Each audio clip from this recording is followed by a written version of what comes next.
Hello everyone and welcome back. In today's video, I'm going to show you how to use the Pipedrive Activities feature.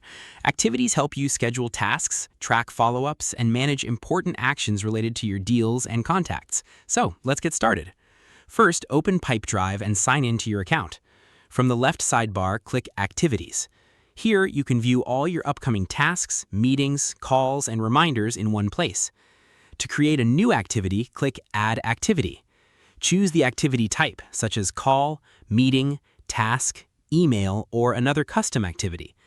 Enter the activity details, including the title, date, time, and any notes or instructions. You can also link the activity to a specific deal, person, or organization so all related information stays connected. After adding the details, click Save. Your activity will now appear in your schedule and reminders. When you complete an activity, simply mark it as done.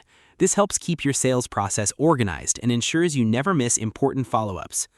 You can also use filters and calendar views to manage your activities and plan your daily workflow more efficiently. And that's it. You've successfully learned how to use the Pipedrive Activities feature. Thanks for watching. If you found this tutorial helpful, don't forget to like, subscribe, and turn on notifications for more CRM, sales, and productivity tutorials. See you in the next video.